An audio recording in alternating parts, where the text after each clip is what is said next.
What's brewing, coffee lovers? Welcome to the Caffeine Show. This week I'm going to be doing something completely different. Because I genuinely want you to have the best coffee that you can every single day, I'm going to do a Q&A session. So I've been asking you on Twitter for any questions you may have with the hashtag AskCaffeine. Please keep sending those in. We'll do more of these in the future. And I'm going to do my best to answer as many as I can on the show today.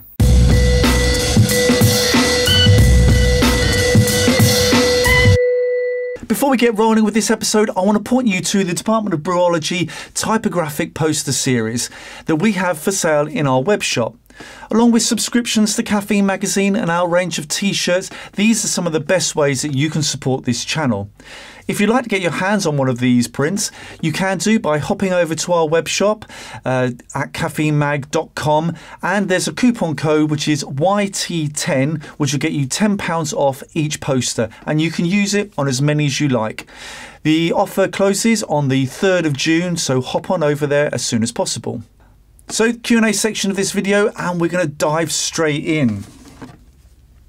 I have two questions actually from an account called Frequel, and they say, shall a roaster blend before or after roasting to get the perfect developed roast profile for every bean? And they also go on to ask, can we taste the difference in roasting machines? Will there be a difference between a Probat, a Loring and a Gießen? Let's start with the first one. So this is, I'm understanding, a blend of coffee beans, and should you blend the beans before the roasting process, so blend the green beans, or blend after the roasting process? Now for me, I'm not a professional roaster, but I've spoken to a number of people, and this is something which I've known for a little while as well. All beans are different. They're different sizes, densities, they have different moisture content, different varietals will roast in different ways.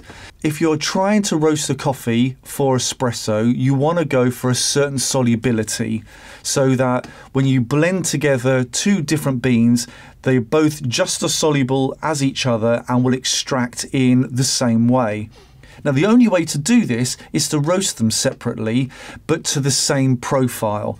So if you had a Katura coffee and you maybe had a Peaberry from somewhere like Kenya, they would have to be roasted differently to create something that you can put together and will act in a very similar way. So yes, you need to blend these coffees after they've been roasted. Okay, so we're going to move on to the second part of the question, which is, can you taste the different roasters? Now, there are two types of roaster, two commercially available roasters, and they are what's known as an air roaster, which is like the Lorings, and a drum roaster, which is things like the Probats and the Gießens of this world.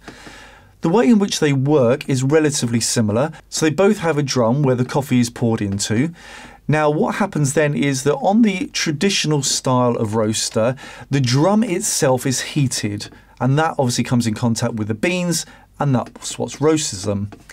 However, on the air roaster, the heat is produced elsewhere and is forced into the roaster or forced into the drum, and that hot air effectively roasts the coffee.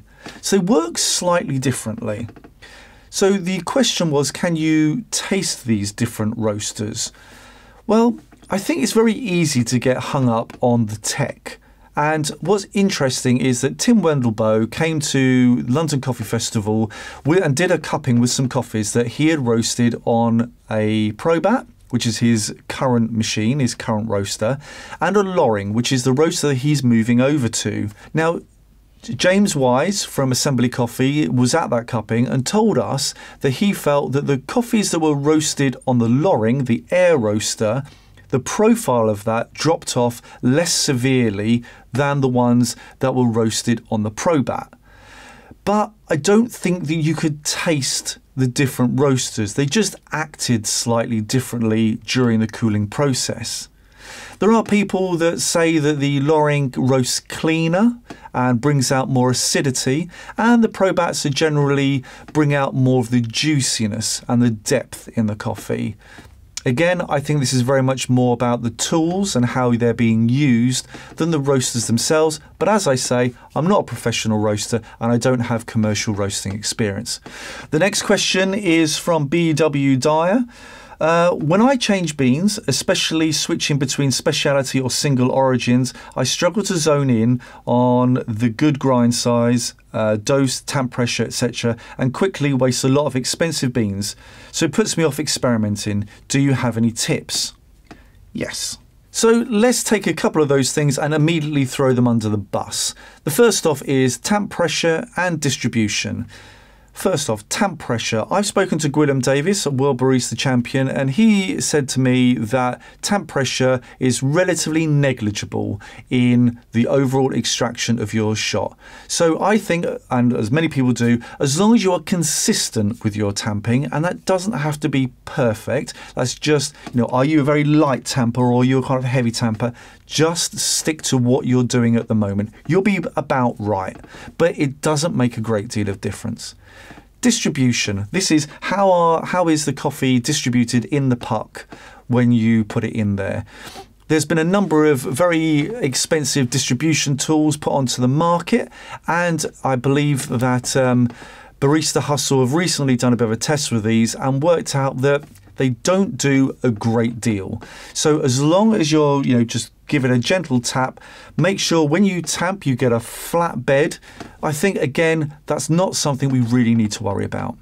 The things we do need to worry about is scales. And I absolutely think that scales for most people is the way to take any coffee brewing up to the next level. These ones here are from Brewista. We bought them a number of years ago. They are waterproof and they're fantastic. You can buy scales for as little as £10 for a little set, or you can get all the way up to around £200 for the Acaia Lunas.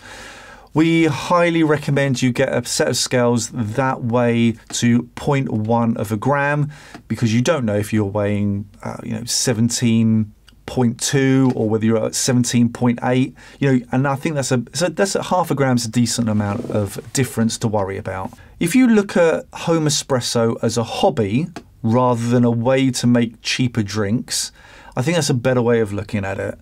You're always going to be throwing coffee away. You're always going to be searching for that perfect shot. And I think if it's just about saving money, I probably wouldn't bother. However, what you need to lock in is 4 variables. Now, these variables are essentially your dry weight dose of your coffee, your wet yield that you get out of the machine of coffee. You want to lock in the amount of time it takes to pull that shot.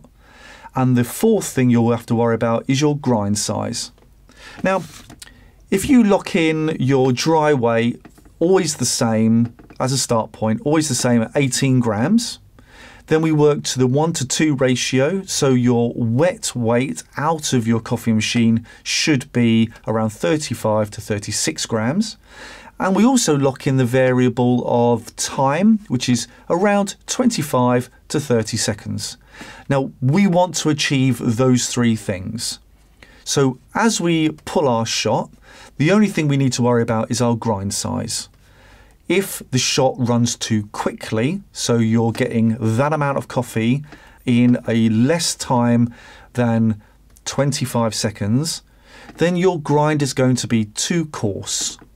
And if it takes longer than 30 seconds to get your ideal shot, then your grind is too fine. Think of pouring water through both sand and rocks. If you pour it through the rocks, it will gush through. If you pour it through sand, it takes time to seep through. If you want your coffee to become slower, make it more like sand and make it a finer grind. That is really all I think that we can kind of lock down here, because there are so many variables with home espresso. There's your pump pressure, your water chemistry, your water temperature. There are so many things that we could worry about, but if you can get that first thing locked down and you know where you are, you should be relatively good on pulling shots time and time again. And when you change beans, in and out, then you also have to just go back to that same formula and you should be good to go. We really hope that helps you. We hope that helps anybody else that's having trouble dialing in a home espresso. Let us know if you have any further comments down below.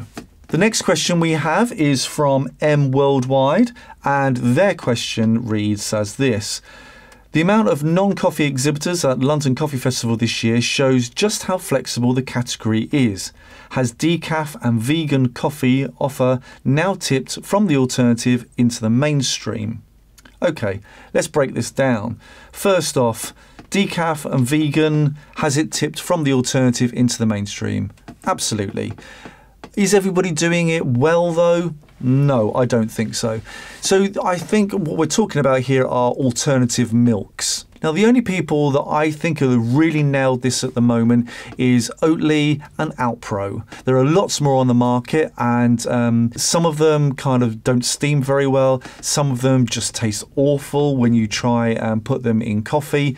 There's a wonderful video by Hot Numbers, which we'll try and link up here, called Will It Milk? So we recommend you go and have a look at that as well. Okay, next question comes from Bean Their blog, and they ask, do you see consolidation in specialty coffee market, and if so, how would you see it happening? Okay, so this is quite interesting because I think there's a couple of things at play here. Firstly, there are certain parts of the industry, like Allegra, who produce reports and they say, this is how we see the market moving in the next few years. And a little while ago, they said there'll be a consolidation to the middle ground of coffee. I don't think that's actually happening, and I don't think that has happened, and I don't think it will happen. Not for a good way off. I think one of the other things which has maybe triggered this question is the news that Department of Coffee and Social Affairs have recently acquired Tap Coffee, which was a multi-site cafe. And I'm also very aware that there is another multi-site cafe which they have recently acquired as well. So I can understand why people would think this, but I don't think it's necessarily happening across the board. Many of the coffee chains which have tried to scale specialty coffee have either pivoted or they've scaled back their operations. And we can look at Taylor Street Baristas, Harrison Hall, Grind, possibly even Notes, who were doing these big expansion plans, and I think have just basically found that it's not quite working in the same way. The other reason, and I think the real reason, is because the barrier to entry of opening a coffee shop is actually relatively low. You know, getting a machine, getting a premises, paying your rent is still pretty low. And I think lots and lots of people will still continue to open small coffee shops. So by and large, consolidation, I don't really see it happening in the near future. Okay, so the another question here is from Brew Coffee and Gelato. It says, does the coffee scene outside London and the UK get enough credit? We started off in Leicester, so we'd love to hear your thoughts on this. Okay, do I think the coffee scenes get enough credit, the ones that are outside London? No, I don't. I don't think they do at all. However, that's not to say that I don't think there are great coffee scenes outside of London. In fact, if anything, I think there are some more vibrant scenes outside of London. Let's take, for instance, Bath and Bristol, Brighton, for instance, Manchester, and I think the real great ones are actually Glasgow and Edinburgh.